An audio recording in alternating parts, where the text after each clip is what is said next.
celebrándose o preparando para celebrar ese día el Shabbat, y ya venían de terminar la Pascua. Habían cerrado el día viernes con la Pascua y el día sábado iniciaban con lo que se conoce como el Shabbat. Bueno, en este caso, la Pascua judía no es la conmemoración de la Cena del Señor. Son eventos distintos, parecieran ser muy similares, pero no son los mismos. Quiero invitarte a buscar en sus Biblias Éxodo capítulo 12. Yo pongo nota por acá para no equivocarme. Éxodo capítulo 12, y vamos a leer. ¿Todos tienen Biblia? ¿Alguien necesita que le facilitemos una Biblia prestada? Puede levantar su mano y protocolo se la hace llegar. Excelente, tenemos una manito por acá. Éxodo, ¿todos lo quieren? ¿Alguien más necesita Biblia? Son Biblias que se prestan y usted al final del servicio las devuelve. Vamos rapidito porque el tiempo avanza y tenemos que respetar los tiempos, ¿sí? No es que estén apurados siempre para todo, no dan libertad de espíritu, no se trata de eso, sino que tenemos tiempo para cada cosa. Queremos que ustedes lleguen temprano, queremos que también puedan salir temprano, ¿sí? Entonces, Éxodo capítulo 12 dice, vean cómo inicia la Pascua judía. Habló Jehová a Moisés y a Aarón en la tierra de Egipto diciendo, este mes os será principio de los meses, para vosotros será este primero de los meses del año. Hablad a toda la congregación de Israel diciendo, en el 10 de este mes tómese cada uno un cordero según la familia de los padres, un cordero por familia. Mas si la familia fuera tan pequeña que no baste para comer el cordero, entonces él y su vecino inmediato a su casa tomarán uno según el número de las personas, conforme al comer de cada hombre. Haréis la cuenta sobre el cordero. El animal será sin defecto, macho de un año. Lo tomaréis de las ovejas o de las cabras, y lo guardaréis hasta el día 14 de este mes, y lo inmolará toda la congregación del pueblo de Israel entre las 2 tardes, y tomarán de la sangre y la pondrán en los postes y en el dintel de las casas en que lo han de comer. Y aquella noche comerán la carne asada al fuego y panes sin levadura, con hierbas amargas lo comerán. Ninguna cosa comeréis de él cruda, ni cocida en agua, sino asada al fuego, su cabeza con sus pies y sus entrañas. Ninguna cosa dejaréis de él hasta la mañana, y lo que quedare hasta la mañana lo quemaréis en el fuego, y lo comeréis así. Ceñidos vuestros lomos, es decir, preparados, vestidos, listos, arreglados, vuestro calzado en vuestros pies, y vuestro bordón en vuestra mano, y lo comeréis apresuradamente. Es la Pascua de Jehová. Unos versículos después, no lo voy a leer, le invito a usted a leer todo el capítulo. Dice que debe ser por memoria, o que se debe practicar desde ese día en adelante cada año. Todo judío debía ir para la semana de los panes y levaduras, o la fiesta de los panes y levaduras, donde se comía la Pascua y se recordaba. ¿Qué se recordaba? Que Dios había libertado al pueblo de Israel, porque después de esa noche Israel sería libre. Los egipcios debían dejarlo salir. El ángel de la muerte entraría en cada casa donde no hubiese la sangre en el dintel de la puerta, donde no estuviese la sangre de ese cordero. El ángel de la muerte entraría y moriría el primer hijo de esa familia, el primogénito. Seguramente muchos judíos perdieron hijos por incrédulos, seguramente muchos egipcios permitieron que sus hijos se salvaran porque creyeron en esa palabra. Sin embargo, este es el inicio de la Pascua judía. No tiene nada que ver con la iglesia en cuanto a la Cena del Señor. Ahora veamos dónde se instituye la Cena del Señor. Mateo capítulo, les invito rápidamente a ir a Mateo capítulo 26, Nuevo Testamento. Jesús practicó la Pascua judía, como todo buen judío, él practicó la Pascua judía y lo hacía cada año porque debía recordarse cómo habían salido apresuradamente desde allí. Esa era la fiesta de los panes sin levadura. ¿Lo tienen? Mateo 26, versículo 20. 26, 20 hasta 29. ¿Lo tenemos?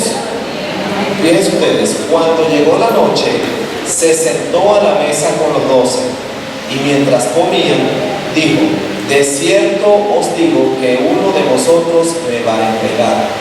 Y entristecidos en gran manera, comenzó cada uno de ellos a decirle: ¿soy yo, Señor? Entonces él respondiendo dijo: el que mete la mano conmigo en el plato, ese me va a entregar. A la verdad, el Hijo del Hombre va según está escrito de él, mas hay de aquel hombre por quien el Hijo del Hombre es entregado. Bueno le fuera a ese hombre no haber nacido. Entonces, respondiendo Judas, el que le entregaba, dijo: ¿soy yo, maestro?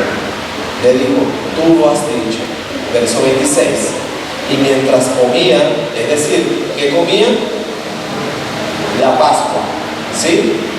Estaban comiendo la Pascua, que era cordero con pan y hierbas amargas. ¿Recuerdan que lo leímos ahorita atrás? ¿Sí lo recuerdan? Entonces estaban en ese momento comiendo la Pascua. Jesús les recordó todo eso, dijo: el que metía la mano con el plato ese, ese iba a ser. Entonces dice el 26, y mientras comían, tomó Jesús el pan, ¿sí? Y bendijo, y lo partió, y dio a sus discípulos, y dijo: tomad, comed, esto es mi cuerpo. Ahora, cuando ellos comían el cordero, recuerdan que estaban comiendo el cordero, era un cordero limpio, con defectos, sin defecto, ¿verdad? Un cordero que tenía 4 días para ser revisado, porque dice que en el día 10 lo tomarán y en el día 14 lo comerán. ¿Qué les está diciendo el Señor en Éxodo? Que tenían 4 días para revisar el cordero. Revísenlo bien, que no tenga ningún tipo de defecto. Bueno, el cordero tiene un poquito que se le va de un lado, ese no sirve. No, ese cordero no sirve. Tenía que ser un cordero de cierto tiempo de nacido y perfecto físicamente. Jesús les estaba diciendo a ellos: de ahora en adelante no van a comer más el cordero o no van a practicar más la Pascua, sino que este pan que les estoy dando es mi cuerpo, símbolo de mi cuerpo, ¿verdad? El cual de ahora en adelante ustedes van a comer. Dice: y no partió, verso 26, y dio a sus discípulos y dijo: tomad, comed, esto es mi cuerpo. Y tomando la copa, verso 27, y habiendo dado gracias, les dio diciendo: bebed de ella todos, porque esto es mi sangre del nuevo pacto. Ya no es la sangre del cordero. Recuerdan que en el antiguo pacto ellos ofrecieron un cordero para ser protegidos, ¿verdad? Y lo iban a conmemorar una vez cada año para recordar la libertad o la liberación que Dios había dado al pueblo de Israel. Por medio de un cordero, Dios libertó a Israel después de 7 plagas que vinieron. Entonces ellos cada año participaban de la Pascua y le recordaban a sus familias cuál era el elemento o qué hacían ellos cuando estaban tomando la Pascua, y hablaban de cómo Dios, por mano poderosa, los libertó del cautiverio en Egipto. O en Egipto. Y en este momento Jesús en el 28 les dice: porque esto es mi sangre del nuevo pacto. Es decir, ya el cordero, la liberación que ustedes tuvieron allá, ya no se recordará más. Ahora se va a recordar la liberación que por medio de mi cuerpo y de mi sangre ustedes obtienen del pecado. ¿Somos libertados del pecado? ¿Sí o no? Sí, ¿verdad? Y eso es lo que el Señor les estaba diciendo: porque esto es mi sangre del nuevo pacto, que por muchos es derramada para remisión, liberación, ¿verdad?, de los pecados. Verso 29, y os digo que desde ahora no beberé más de este fruto de la vid hasta aquel día en que lo beba nuevo con vosotros en el reino del Padre. Y allí en adelante el Señor Jesús instituye la cena, lo que conocemos como la cena del Señor o la Santa Cena, como comúnmente se le llama. La cena del Señor no es un mandamiento para la iglesia, es que es una ordenanza, ¿sí? Tenemos dos ordenanzas en la iglesia dejadas por el Señor Jesús. Una es la cena del Señor y la segunda, ¿cuál es? El bautismo, ¿verdad? O el bautismo, como ustedes quieran llamar. Luego, en 1 Corintios, capítulo 11, el Señor Jesús habla a Pablo, o le muestra a Pablo cómo debe ser el orden para tomar la cena del Señor. No tengo más tiempo, pero voy a leer los versículos. 11:23 dice Pablo: porque yo recibí del Señor lo que también os he enseñado. Es decir, el Señor le había enseñado o le había dado las directrices a Pablo acerca de la cena. Dice que el Señor Jesús, la noche que fue entregado, tomó pan. ¿Cierto? Lo leímos, ¿verdad? ¿Sí o no? Lo leímos en Mateo. Y habiendo dado gracias, lo partió y dijo: tomad, comed, esto es mi cuerpo que por vosotros es partido. Haced esto en memoria de mí. Asimismo, tomó también la copa. Pido a los hermanos de protocolo, por favor, que vayan pasando a entregar las copas y los trocitos de pan. Verso 25. Asimismo, tomó también la copa después de haber cenado, diciendo: esta copa es el nuevo pacto en mi sangre. Haced esto todas las veces que la bebiereis en memoria de mí. Entonces, recibimos el pan, ¿verdad? Y entendemos que es el cuerpo de Cristo, un símbolo, ¿verdad?, del cuerpo de Cristo.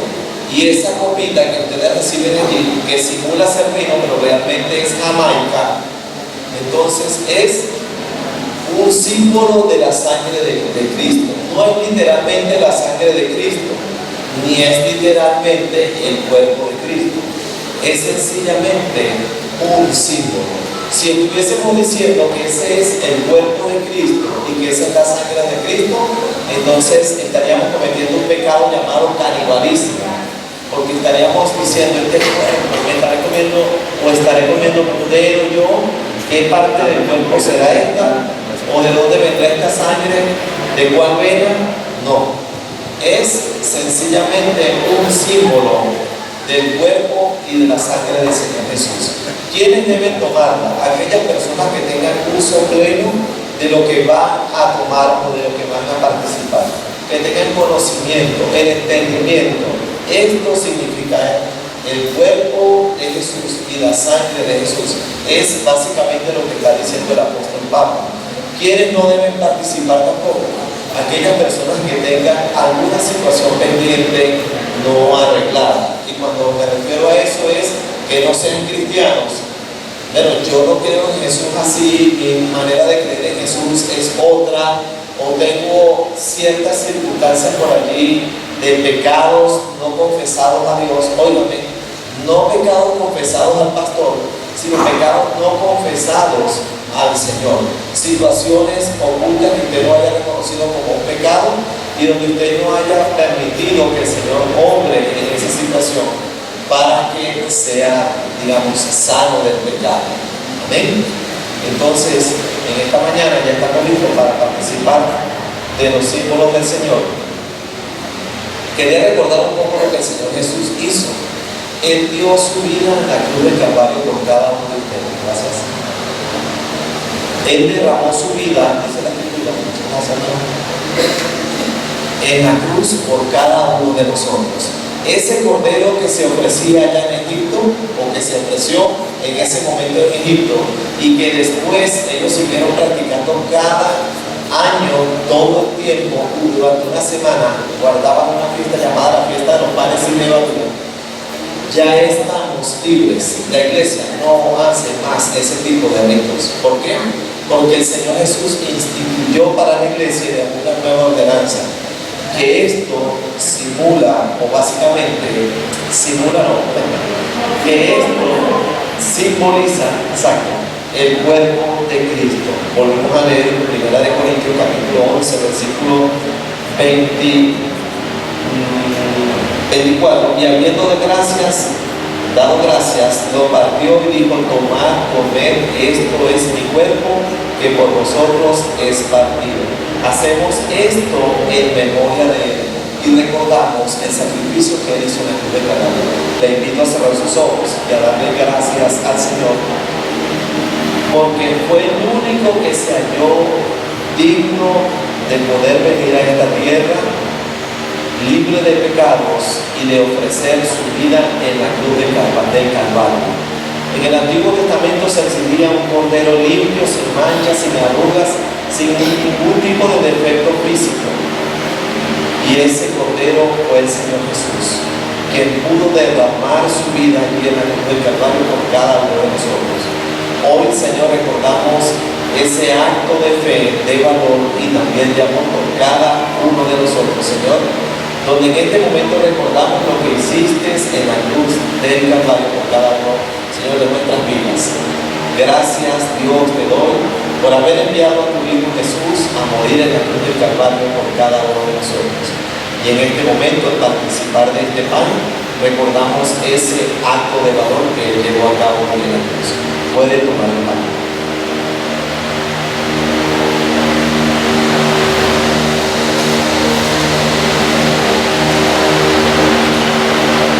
El versículo 25 dice: asimismo, tomó también la copa después de haber cenado. Noten que ya había cenado la cena pascual, diciendo: esta copa es el nuevo pacto en mi sangre. Haced esto todas las veces que la bebiereis en memoria de mí. Hoy, a través de esta copa, Señor, recordamos tu justicia, Señor. Una justicia que ahora está en nuestras vidas, Señor, y que tú la has transferido a cada una de aquellas personas que creen en ti, Señor. Antes éramos injustos, pecadores, Señor, y practicantes de todo mal. Ahora, Señor, tu justicia, en el momento en que decidimos aceptarte a ti como único y suficiente Salvador, Señor, es transferida a cada uno de nosotros, Señor. Somos justos en ti, Señor. Y por eso, al participar de esta copa, Señor, que tenemos en nuestra mano, hacemos memoria, Señor, de que esa sangre que se derramó enteramente, toda la sangre, porque dice tu palabra, que justo en el momento donde ellos querían saber si habían muerto, un soldado traspasó tu costado y ya lo que salió fue agua de tu cuerpo, porque toda la sangre se había derramado tal cual exigía el Antiguo Testamento, que el Cordero debería derramar toda su sangre allí. Y toda tu sangre, Señor, fue derramada para limpiar de nuestros pecados. Y hoy, Señor, participamos de esta copa entendiendo que no es físicamente tu sangre, sino que simbólicamente representa la sangre. Y que básicamente es para cada uno de nosotros, Señor, tu justicia derramada en nuestras vidas. Podemos participar de la copa.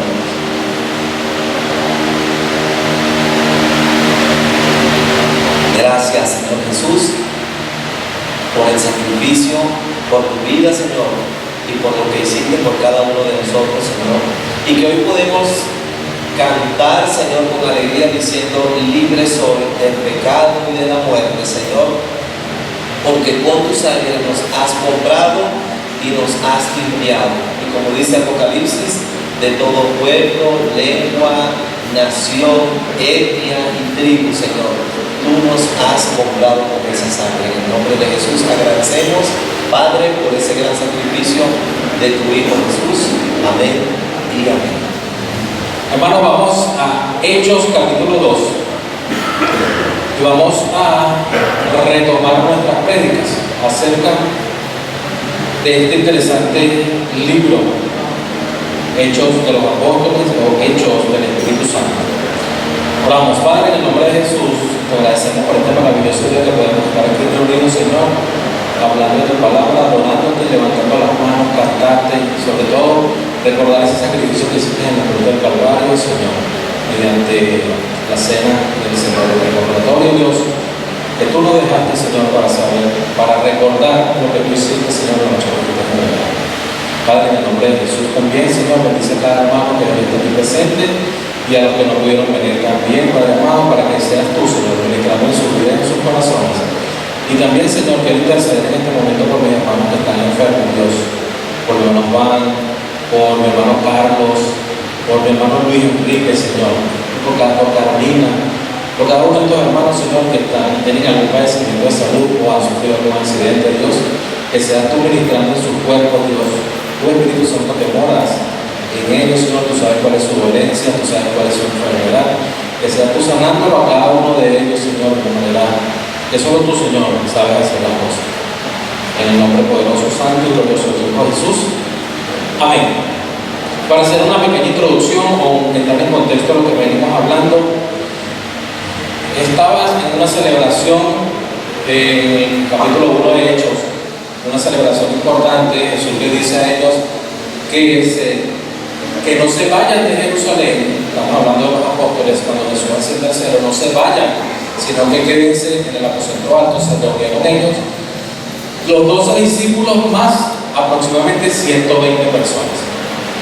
En ese momento, cuando se está cumpliendo la Pascua, que ya entendimos que es una de las festividades importantes para Israel, estaban estos hombres reunidos. Hay un ruido que suena como un viento fuerte, pero no es un viento fuerte. Son colocadas como llamas de fuego en cada uno de estos hombres, pero no es fuego. Y esto llama la curiosidad de todo el pueblo judío que estaba en ese momento yendo a la ciudad. ¿Para qué? Para celebrar. ¿Qué iban a celebrar? Pentecostés. ¿Sí? Ya venían de haber celebrado la Pascua e iban a celebrar los 50 días de Pentecostés. Ahora bien, después que suena este estruendo, que están todos reunidos, aproximadamente habían 18 países, 18 naciones allí, todos judíos, pero que habían sido dispersados y tenían ellos que volver a la ciudad. ¿Para qué? Para cumplir con lo establecido en el libro de Éxodo, que se le dio como una regla a cada judío, que tenía que venir a Israel, a Jerusalén, 3 veces al año, y una de ellas era en cuanto a la Pascua, en cuanto a lo que era la fiesta de la cosecha, de los primeros frutos, del Pentecostés. Vemos que un hombre, cuando ellos comienzan a hablar en lenguas, cuando ellos comienzan a hablar en los idiomas de estas 18 naciones que ahí estaban, todos judíos, había un grupito, como yo lo veo, el grupito de atrás, ¿no? El grupito mala conducta, que son de los que hacen las cosas para sabotear. Más de uno se está riendo porque han conocido los grupitos de atrás. Alain, nosotros nos sentamos en el grupito de atrás en la Bermuda, y nosotros siempre conscientes y siempre nos sentamos adelante. Alain estuvo conmigo en el mismo liceo, nos conocemos hace años. Pero estaba un grupo que comienza a decir, que van a estar diciendo nada a ellos. Ellos lo que están es borrachos, ellos están rascados. Se levanta un hombre que, cuando vemos la historia de Pedro, era un hombre que era, a pesar de que se entiende que era volátil y todo aquello, hacía 50 días se había cobardado y había negado a Jesús. Hace 50 días Pedro había negado a su maestro, pero este hombre se había cumplido la promesa de Hechos capítulo 1 versículo 8, porque recibiréis poder cuando venga ¿quién? El Espíritu Santo. Y ya el Espíritu Santo estaba en Pedro, y él con valentía se levanta y como Lucas iba a poner, Pedro le dijo, cállese la boca y siéntese, pero como era muy fuerte, dijo, no, vamos a poner, que les dijo, estos hombres no están borrachos. Sencillamente le dijo, para los hermanos del SEMI, que van a hacer el seminario, observando ahí el texto, que es lo que estamos viendo en estos días, observando el texto y viendo lo que estos hombres están diciendo acerca de que Pedro estaba borracho. Los borrachos no se comportan de esa manera. Los borrachos no hablan otro tipo de idioma. Quizás hablarán trabalenguas, quizás hablarán otro tipo de cosas, pero no un idioma. Por ello es que Pedro le dice, no, mi hermano, ustedes están equivocados. Además, son las 9 de la mañana. ¿Cómo estos hombres van a estar tomando si hoy es el día de la celebración? Hoy es el día de la festividad. Ellos no pueden estar borrachos. Entonces, vamos a Hechos capítulo 2, versículo 14. dice, es lo que dice Pedro, les dice: varones judíos y todos los que habitan en Jerusalén, esto os sea notorio y oíd mis palabras. Versículo 15: porque estos no están ebrios como vosotros suponéis, puesto que es la hora tercera, es decir, las 9 de la mañana. Y comienza Pedro a citarle dos personajes importantes para el pueblo judío en ese momento, o en su historia, que son el profeta Joel. Comienza a hablarle acerca de lo que si leemos el libro de Joel, habla de juicio contra Israel. Dice, habla más de 5 veces el profeta Joel acerca del juicio que venía para Israel, pero también se refiere a un personaje importante para ellos, como es el mejor rey que tuvo Israel, que es el rey David. Ahora bien, ¿cuál era la intención que tenía Pedro de citarle a estas dos personas? Uno, recuerden, estos hombres que estaban allí, que fueron a ver qué era lo que estaba sucediendo con ese ruido, eran hombres piadosos, es decir, eran hombres que conocían la Torá, eran hombres religiosos. Ahora bien, cuando ellos escuchan hablar a Pedro que les está diciendo eso que está sucediendo, se está cumpliendo la profecía que había dicho Joel hace muchos años. Eso sencillamente al ellos escuchar les llama la atención, pero también les cita al rey David y les dice, primero con Joel, está iniciando con estas lenguas que ustedes están escuchando lo que dijo Joel, pero también se está cumpliendo lo que dijo David sirviendo como profeta. Vamos al versículo 31, 30 y 31. Pero siendo profeta, está diciendo Pedro acerca del rey David, sabiendo que con juramento Dios le había jurado que de su descendencia, en cuanto a la carne, levantaría al Cristo para que se sentase en su trono, viéndolo antes, habló de la resurrección de Cristo, que su alma no fue dejada en el Hades, ni su carne vio corrupción. ¿Qué le está diciendo Pedro aquí? Está iniciando un juicio a Israel, pero el rey David, que cumplió en ese momento como profeta, y que allí está la tumba del rey David. El rey David no era el Mesías. El Mesías iba a ser el que vendría después de David. Por favor, Luz, coloca la lámina 1. Y Pedro le está diciendo que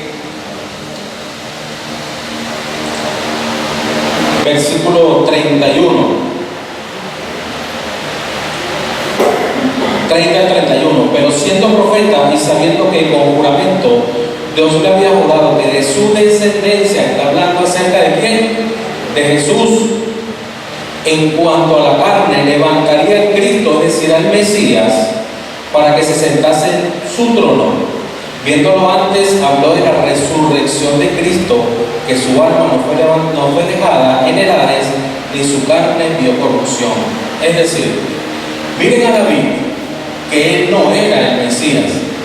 La tumba de David la podemos ver, los huesos de David están aquí, pero de Jesús, ni la tumba, ni el Hades, ni la carne pudo con el poder de Dios.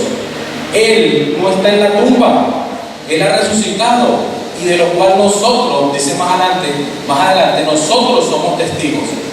Ahí lo que le está diciendo, lo que dijo David en cuanto al Cristo, ya sucedió.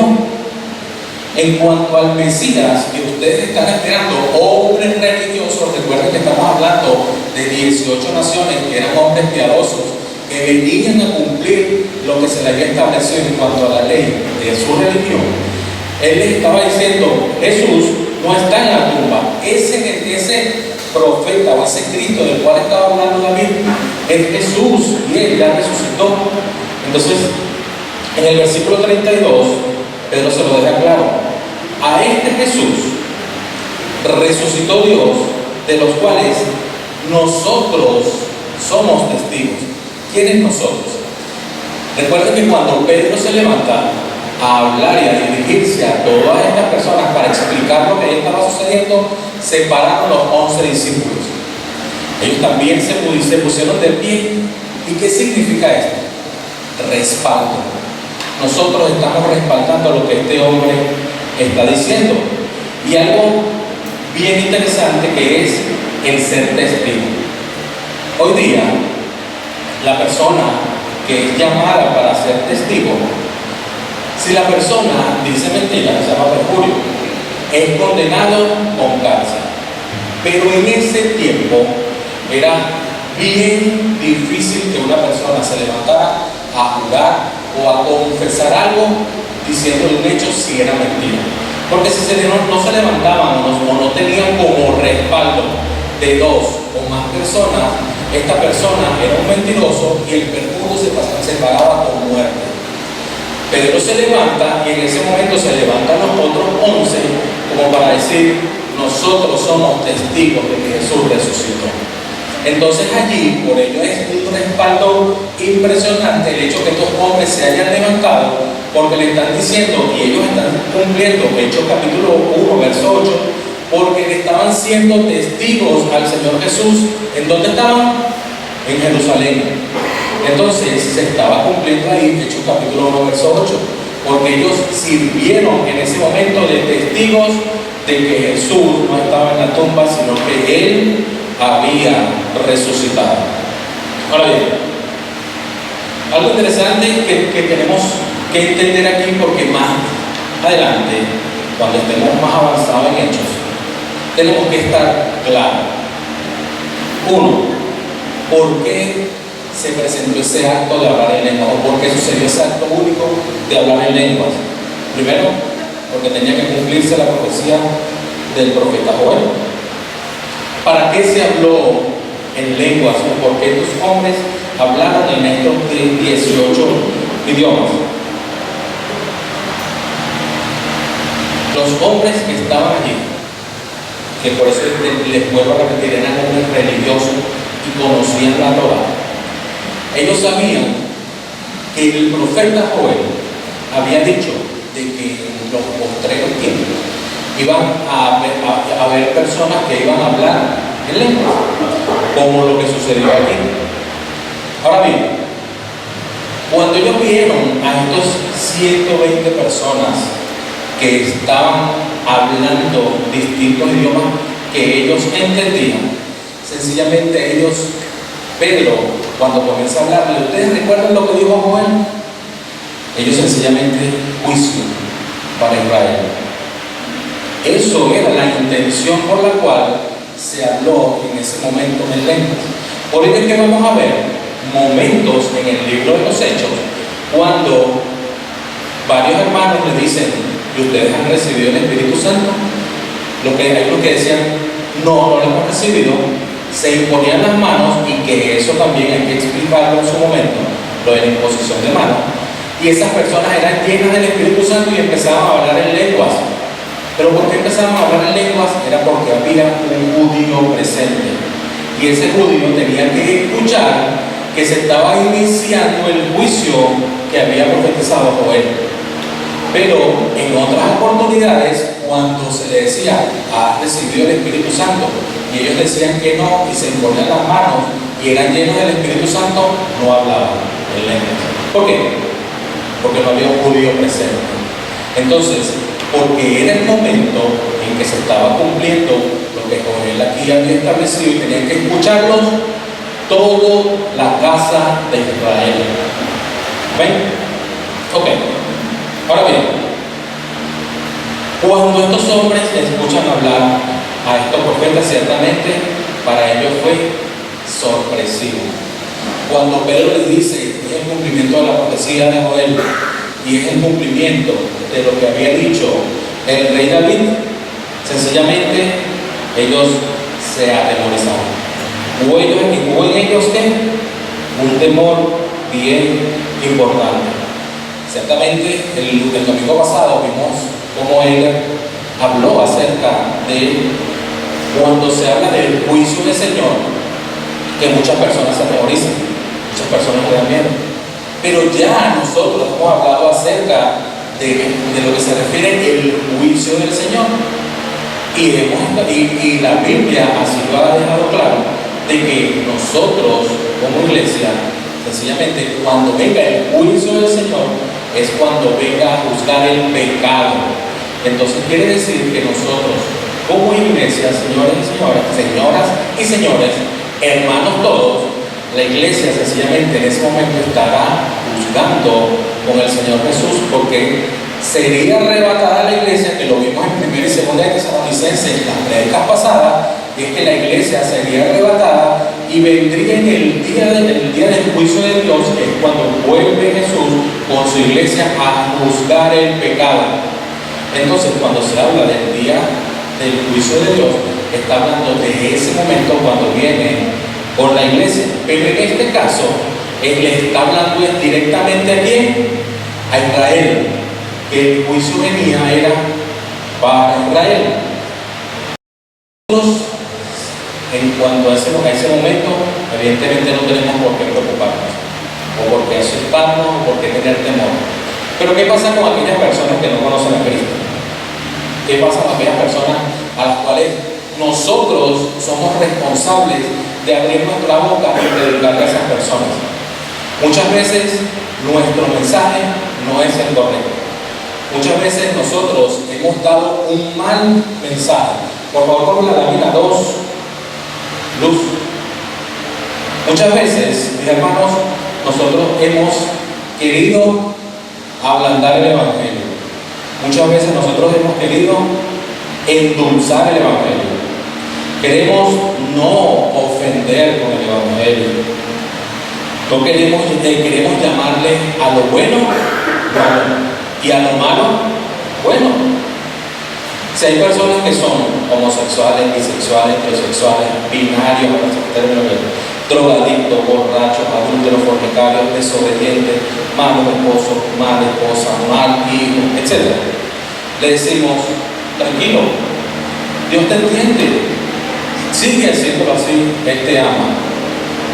Y ha llegado a la iglesia un término que eso lo dijo fue Gandhi, eso no lo dice la Biblia, que es Dios ama al pecador y aborrece el pecado.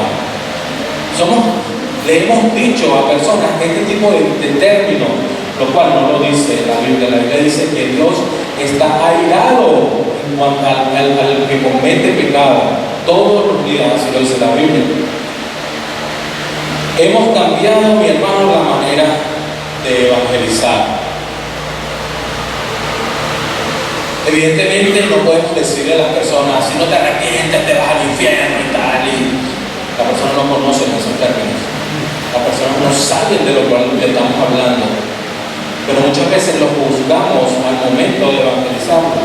Pero sí, es nuestro trabajo hablarle de una manera clara y decirle, si no te arrepientes, tu alma, cuando tú te mueras, sencillamente va a ir al infierno y al lago de fuego. Pero ¿qué sucede? Que muchas veces han dicho, no le digamos ese tipo de cosas, porque podemos asustarnos. Deberían estar atemorizados por amor a Dios. ¿Cómo no se van a asustar si van a pasar la eternidad en el infierno? Si tienen la oportunidad de ser salvos, de pasar la eternidad con Cristo, ¿cómo no se van a asustar?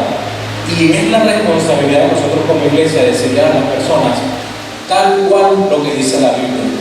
No estamos llamados a endulzar la palabra, estamos llamados a decir tal cual como está escrito. Punto. No hay nada más, no hay nada menos. ¿Qué hizo Pedro? ¿Qué hizo Pedro cuando le habló y los confrontó a cada uno de ellos? Vámonos al versículo 32. Hechos 2, verso 32.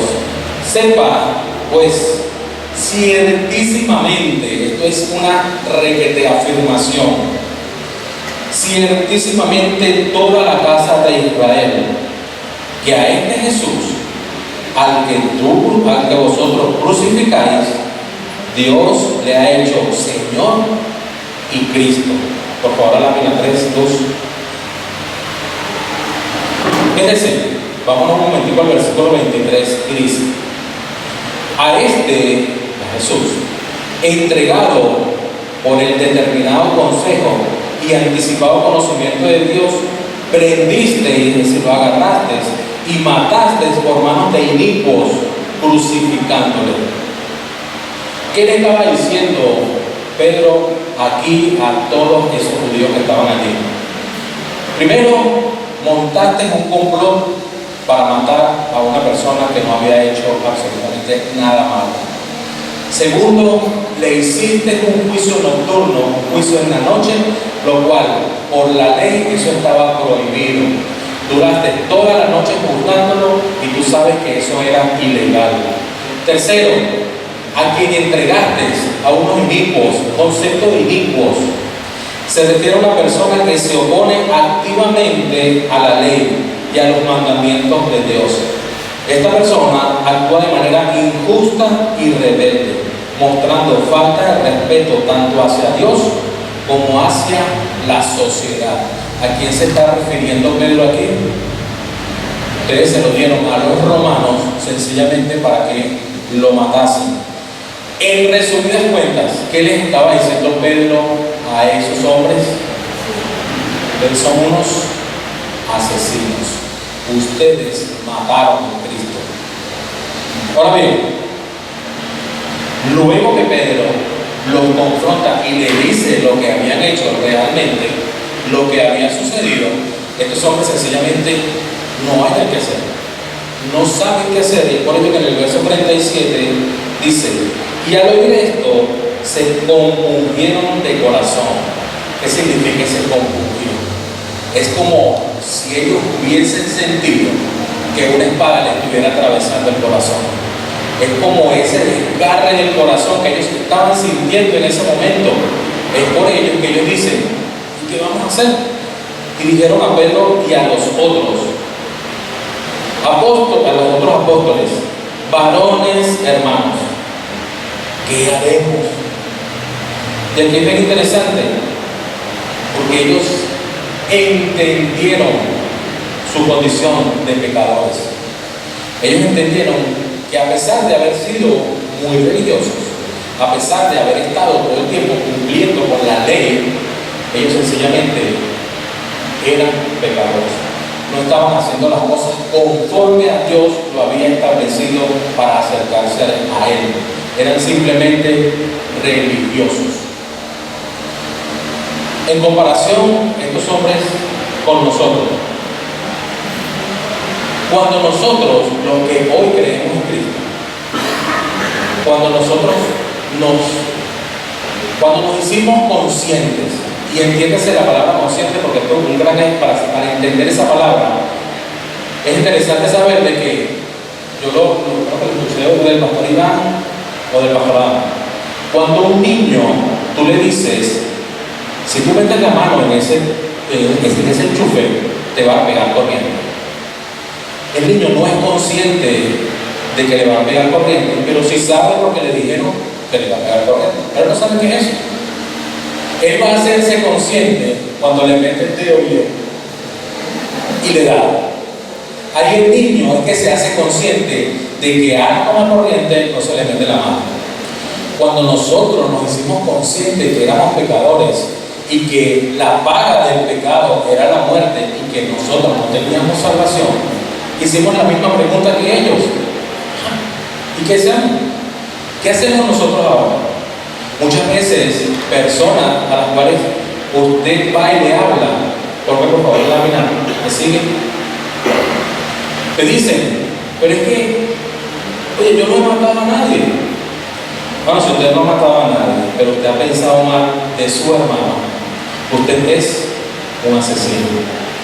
Si usted no ha robado un banco, pero ha robado un lápiz en un colegio, en el liceo, en la universidad, ha robado un caramelo en la bodega X, usted es un ladrón.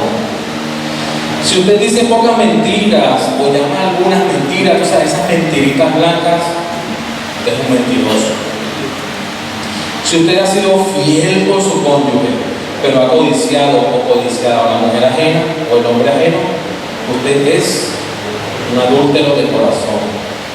Si usted ha utilizado el nombre de Dios en vano y que esto es lo que más se escucha en el pueblo cristiano, porque nuestros hijos corren por ahí, oye muchacho, por Dios, te vas a caer. Allí, hermano querido, usted está blasfemando, porque el nombre de Dios es únicamente para ser adorado y ser exaltado. Entonces, si utilizamos el nombre de Dios en vano, somos unos blasfemos. Preguntaron estos hombres, ¿qué haremos? Versículo 37. Pedro les dijo, arrepentíos y bautícese cada uno de vosotros en el nombre de Jesucristo para perdón de los pecados y recibiréis el don del Espíritu Santo. Algo importante, hermanos, que aquí, en cuanto al arrepentimiento, Pedro no les dijo, bueno, hagan una oración de fe. Hagan la oración de fe y dice, de una vez, no. Ellos tienen que sentir el peso del pecado. Nosotros, cada uno de nosotros sentimos el peso de que éramos pecadores, de que no servíamos medio, de que estábamos metidos en el lago cenagoso y que necesitábamos que Cristo metiera la mano, porque nadie quería meter la mano para rescatarnos a nosotros. Solo uno, que se llama Cristo. Cristo pagó en la cruz del Calvario la paga que merecíamos cada uno de nosotros. Y Él metió la mano y nos rescató de ese lago donde estábamos, nos limpió, nos puso vestiduras nuevas y ahora podemos decir que somos hijos del Señor. Ahora bien, nosotros tenemos que, no estoy diciendo que la oración de fe esté mal, no estoy diciendo eso. Lo que estoy diciendo es que nosotros tenemos que llevar a que la persona sea como el tomacorriente, que se haga consciente de que es pecador, que se haga consciente de que necesita al Salvador, que necesita a Jesús. Porque sencillamente una persona puede hacer una oración de fe y se va y sigue en su mundo. Estamos hablando de que esa persona tiene que arrepentirse. Pero uno guía a las personas a que hagan la oración de fe. ¿Por qué? Porque hay muchas personas que ni siquiera saben qué es orar, ni siquiera saben qué es hablar con el Señor ni pedirle al Señor. Y les doy un ejemplo, un testimonio. En el trabajo donde yo estaba, recuerdo que las muchachas me decían, oye, vamos a orar por cualquier necesidad. Y nos metíamos en la oficina y yo les preguntaba, oye, pero ¿por qué ustedes no oran? ¿Por qué ustedes tienen que esperar a que yo llegue para orar? ¿Por qué ustedes no oran? Y ellas decían, bueno, lo que pasa es que tú como eres pastor, estás mucho más cerquita que nosotros. Yo les decía, no, ¿quién les dijo eso? ¿Quién les dijo eso que un pastor está más cerca? ¿O quién les dijo eso que un cura está más cerca? ¿Quién les ha llenado a ustedes la cabeza con mentiras? Cristo, cuando murió en la cruz del Calvario, mis hermanos, el velo que hacía la separación del lugar santo y del lugar santísimo se rompió. Y se rompió de arriba hacia abajo. Es decir, el mismo Padre hizo así, rompió ese velo. ¿Para qué? Para que todo aquel que cree en Jesucristo y pone su confianza en Él pueda entrar confiadamente ante el trono de gloria, ante el trono de gracia, a pedir misericordia, a pedir por cada una de las necesidades que nosotros tenemos y sobre todo agradecerle. Él rompió el velo, mis hermanos, sencillamente para que nosotros pudiéramos tener acceso, revestidos por la sangre de aquel que nos amó y que murió en la cruz del Calvario, que se llama Jesucristo. Ahora bien, Pedro les dice, arrepentidos. ¿Qué significa arrepentidos? Escuchen. Cambio total de pensamiento, un giro total de dirección que lleva a darse cuenta de que estamos obrando mal. Es decir, no podemos dar un giro de 360 grados porque eso sería, corrígeme Daniel, 360 grados es esto, ¿cierto? Caeríamos en lo mismo. Sería un giro de 180. Es decir, el pecado queda atrás, mi vieja naturaleza queda allá, el viejo hombre allá, y comienzo yo a seguir a Cristo. Entonces Él les está diciendo, arrepiéntanse de la vuelta y comiencen a seguir a Cristo. Y les dice, y bautícense.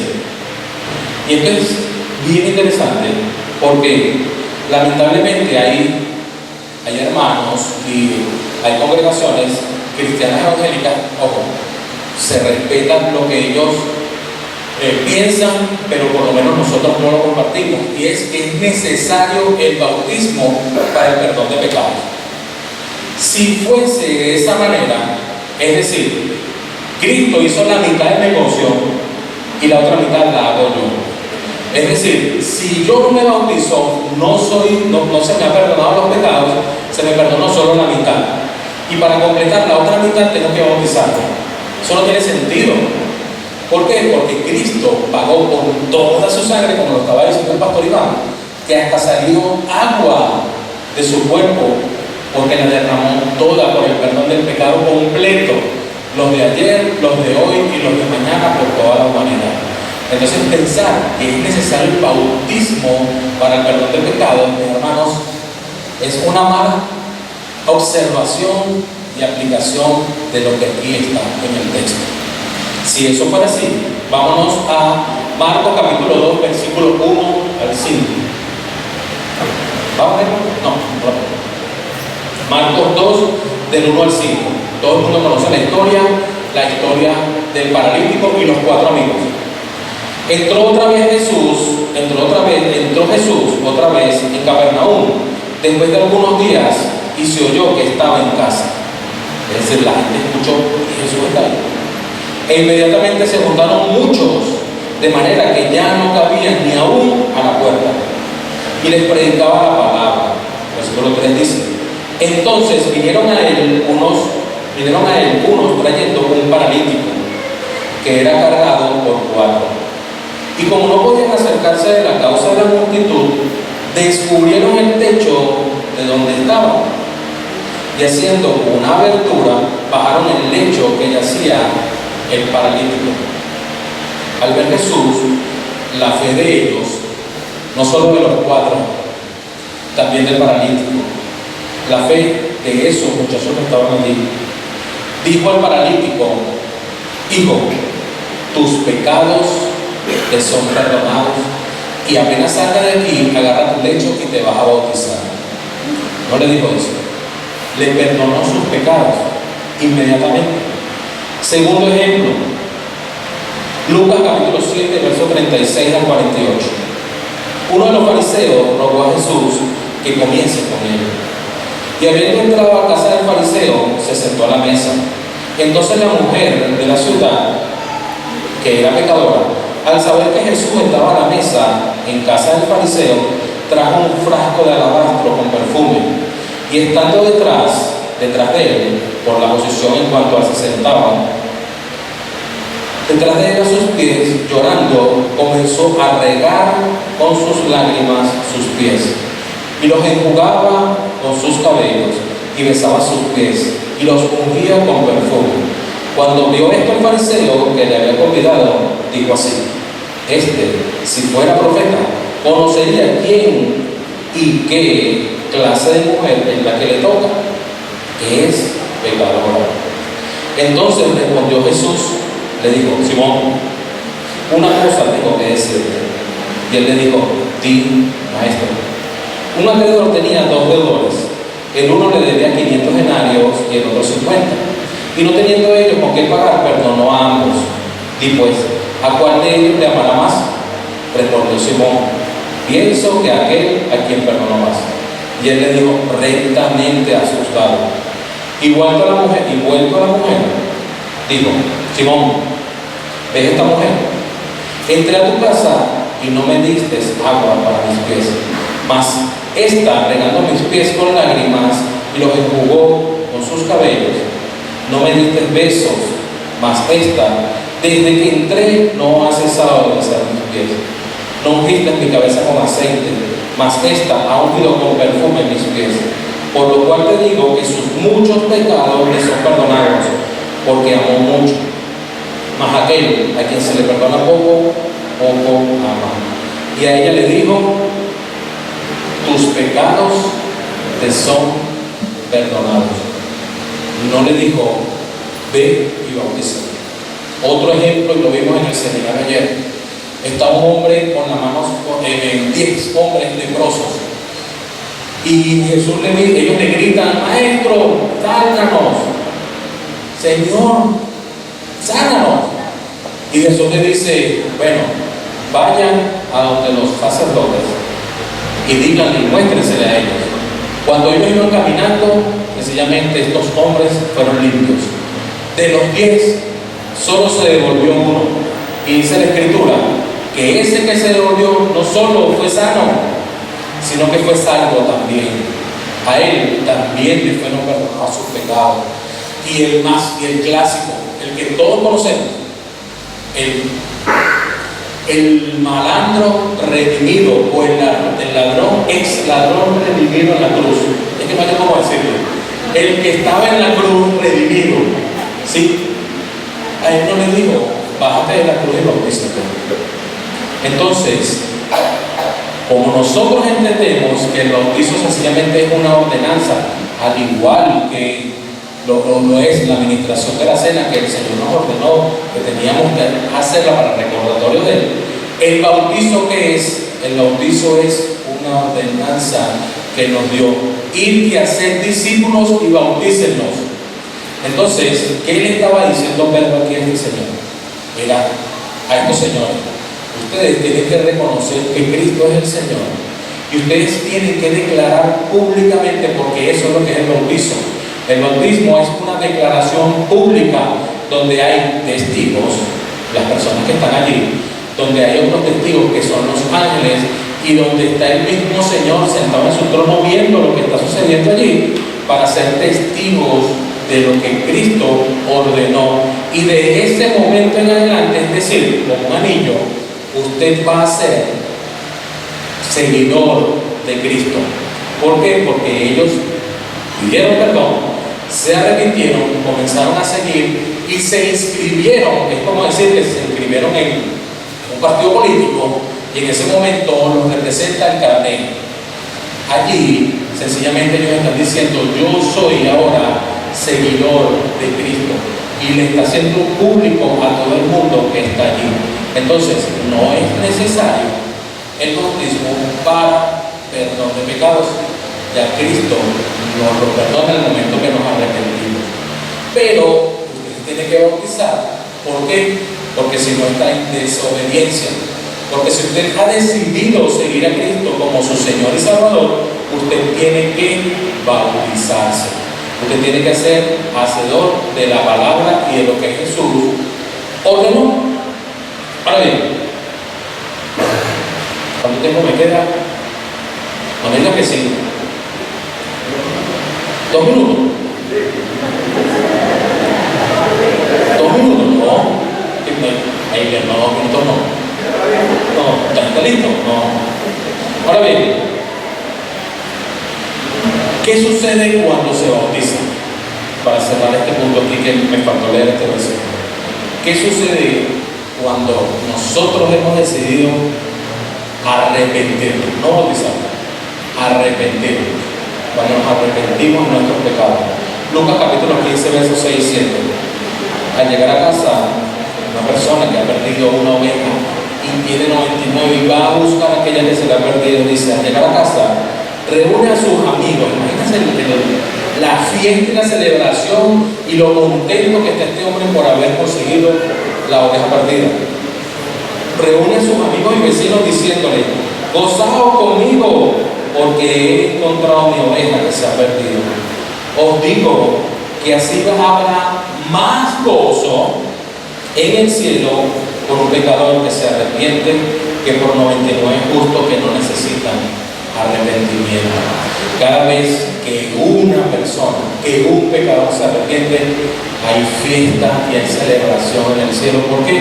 Porque un muerto ha llegado a la vida. Estaba muerto y ha llegado, estaba en tinieblas y ahora está en la luz. Y allí sencillamente es como ratificar el sacrificio que Jesús hizo en la cruz, que no fue en vano, porque gracias a este sacrificio es que las personas se arrepienten de cada uno de sus pecados. Entonces le preguntan ellos, le dice Pedro, versículo 39, Luz, hágame el favor allí, la otra lámina. ¿Para quién entonces es la salvación? Están diciendo ellos. No, la otra. No, la otra. No, José no. Ok. ¿Para quién entonces es la salvación?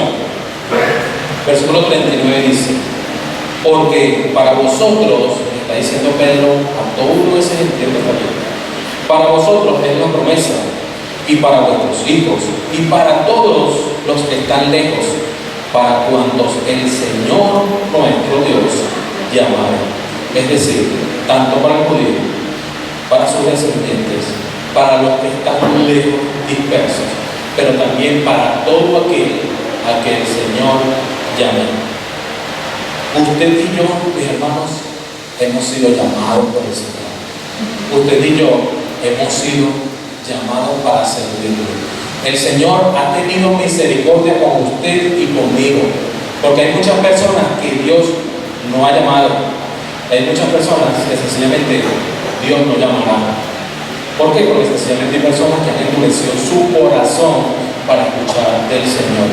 Entonces, usted y yo somos bendecidos por la gran misericordia que tiene Dios para poder estar en este sitio adorándole y glorificándole, mi hermano. Y de eso usted y yo tenemos que estar agradecidos con Dios. Luego, el versículo 40 y 41, que ellos comprendieron que eran pecadores y que necesitaban reconciliarse con Dios, les dice, y con otras palabras, con otras muchas palabras, testificaba y les exhortaba. Pedro continuaba diciéndole, continuaba hablándole, continuaba exhortándole y testificando acerca de Jesús, diciendo: sed salvos de esta perversa generación. Así que los que recibieron su palabra fueron bautizados y se añadieron aquel día como 3,000 personas. Evidentemente no dice que estas personas se arrepintieron, pero está implícito en el texto. Para poder ellos bautizarse tuvieron que haberse arrepentido, porque estaban siendo obedientes a la palabra que ahí le estaba diciendo Pedro. Y dice que se añadieron aquel día como 3,000. ¿Por qué habla y deja ese espacio abierto como 3,000? Porque ahí solamente en esa época se contaban solo hombres, no contaban ni mujeres, ni adolescentes, ni niños. Quiere decir, mis hermanos, que ahí había mucho más personas, porque allí también se convirtieron mujeres que escuchaban el mensaje. Entonces, cuando participan o cuando ellos participaron en el bautismo, sencillamente estaban participando en lo que Jesús les estaba ordenando. ¿Y qué más? Sencillamente ellos, con su acción, ellos estaban muriendo a este mundo perverso y estaban naciendo para Cristo. Allí ellos participaron en la muerte y resurrección de Jesucristo también. Y se integraron, recuerdo lo que habíamos hablado la otra vez cuando inicia la iglesia con los 120, se integraron 3,500, mucho más de 3,500 personas a la iglesia. ¿Qué hacían también la iglesia, mis hermanos? Perseveraban, es decir, vieron a la misma, ¿no? Luz, ¿o no? Sí, hacían 4 cosas esta iglesia. Perseveraban en la doctrina de los apóstoles, en la comunión los unos con los otros y en el partimiento del pan y de las oraciones. Es decir, había firmeza en cada uno de ellos en continuar con la doctrina que les estaban enseñando los apóstoles, que habían aprendido de Jesús. Todo cuanto Jesús le había enseñado era la doctrina que ellos le estaban enseñando a cada una de estas personas. En la comunión los unos con los otros es lo que conocemos hoy día como koinonía. En la partición del pan, no solo era la partición del pan como lo hicimos hace rato en cuanto a la cena del Señor, sino que ellos se reunían en casas. ¿A qué? A comer. Los invitaban a comer. Vente a comer en mi casa, yo te invito. Y eso que hacía unía mucho más a la iglesia. Y por último, mis hermanos, oraban, adoraban, glorificaban y exaltaba al Señor. Lo que usted y yo hacemos todo el tiempo. ¿Qué le falta a nuestra iglesia? ¿Qué le falta a nuestra iglesia hoy día? No solo la comunidad de la gracia. ¿Qué le falta a la iglesia de Cristo hoy día? Mucho más amor, mucho más compartimiento del pan, mucho más coinonía, mucho más oraciones. Una pregunta sencillamente se la dejo a ustedes. ¿Qué nos hace falta para ser como esta iglesia a la cual se sumaron 3.500 personas y muchos más? Por último, mis hermanos, pónganme allí la aplicación Luz. Como iglesia, mis hermanos, debemos practicar continuamente lo que la iglesia en Jerusalén hacía. Mantenernos en los fundamentos de los apóstoles, en compartir los unos con los otros, en compartir el partimiento del pan y en la oración. Eso no nos puede faltar a nosotros como iglesia de Cristo. Ahora, si usted hoy reconoce que es pecador, debe arrepentirse y volver a Cristo para que lo perdone. Acéptele como su único suficiente Salvador y vivir una vida en santidad con la ayuda del Espíritu Santo y ser obediente al Señor. Como lo he dicho muchas veces y como sucedió aquí a Pedro, tenemos hoy día el poder del Espíritu Santo. Abramos nuestra boca para hablar a las personas sobre las buenas noticias de salvación. Aquí sencillamente uní varios versículos. No nos avergoncemos del Evangelio, porque es poder de Dios para salvación, para ser de sus testigos en Jerusalén, en Judea, en Samaria y a los confines de la tierra. Hermanos, tenemos que hablarle a las personas. Tenemos que decirle que ellos necesitan el Salvador. Muchas veces nos hemos convertido como el Jerusalén antiguo, que decían, Dios es solo mío y yo no se lo comparto con nadie. Muchas veces no le hablamos a las personas de que necesitan de Cristo y estamos siendo prácticamente como esos judíos, que sencillamente, o como esos fariseos, que decían, mi Dios es mi Dios y no lo comparto con nadie. Cristo murió en la cruz del Calvario por cada uno de nosotros, por todo aquel a quien Él llame para el arrepentimiento, y le será dado el don del Espíritu Santo, no es lengua. El don del Espíritu Santo es la salvación. Oramos. Padre, en el nombre de Jesús, gracias Señor por este precioso día.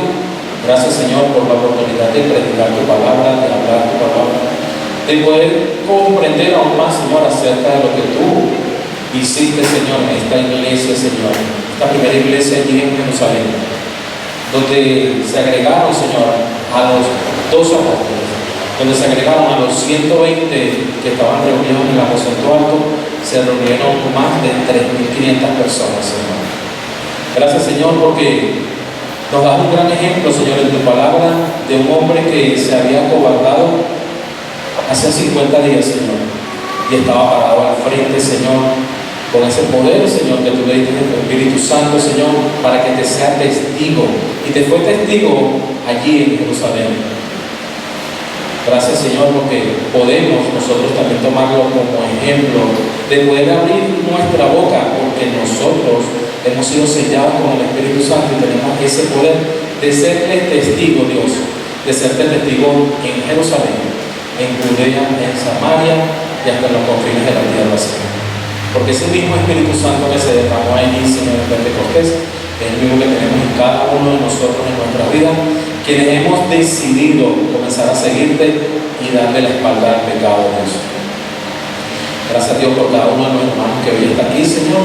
Ministra también, Señor, en los corazones de aquellas personas que no te conocen, que puedan ellos arrepentirse y decirte que se arrepienten de sus pecados, de que sean confrontados, Señor, con sus pecados, y que puedas tú, Señor, mostrársele a tu vida, a sus vidas, y decirles que realmente necesitan un Salvador, y ellos puedan pedirte perdón, arrepentirse de sus pecados, Señor, y puedan comenzar a caminar confiadamente, Señor, en este camino de la santificación progresiva, hasta el momento, Señor, en que tú vengas por tu iglesia, Señor, y podamos, Señor, disfrutar eternamente contigo, Dios.